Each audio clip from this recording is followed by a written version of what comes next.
What's up, guys? Rashad, you're watching Inline 5. Today we're gonna adjust the camber on my S60R using with the BC Racing Coilovers. It actually has the camber kits, the camber plates on the front. So I'm just gonna show you guys how to adjust it and how to solve your issues.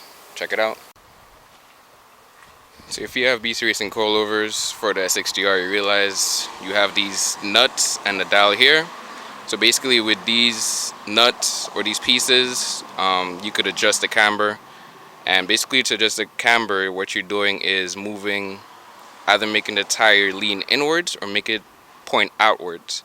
In this case, we want to go a little bit more inwards because I'm rubbing on the fender, on the inside of the fender. So you want to go a little bit more inwards so you get a little more room. And for some people, they want to go outwards so they can get more contact patch with the tire along the road. So in this case, I had it adjusted before to about 1 degree, still not enough. I'm still rubbing a little bit, so I think I want to go to, a half degree more, 0.5 degree more, whatever you want to call it, 0.50. So I'm going to move this dial a little bit forward in there. I'm going to do so by loosening these pieces right here, these four. And if you look closely, you'll see there are other screws here, so I can move them closer together. That's how I'll be able to get the room to push it further inwards.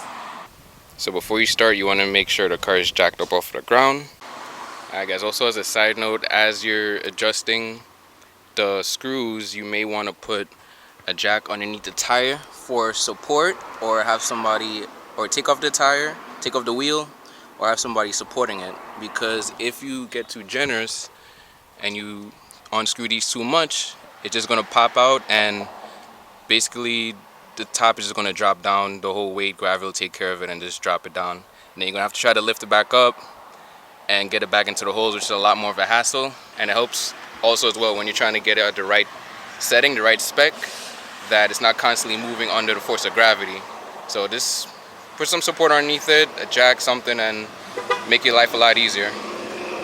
The size for these is a 5mm hex. I'm using a 3/8" drive for this. So you just loosen it up, and once you're able to shift it as you need to, then you tighten it back and take it from there. Alright, so just to finish adjusting both sides, the passenger side here.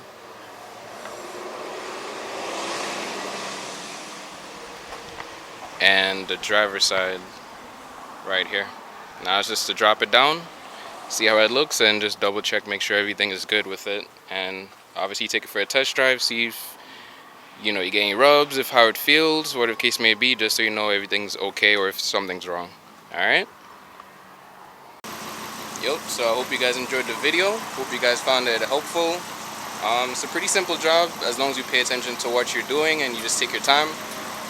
Be sure to like, comment, subscribe if you found it helpful. Any questions, leave a comment below. I'll be sure to help you guys out, and other than that, until next time.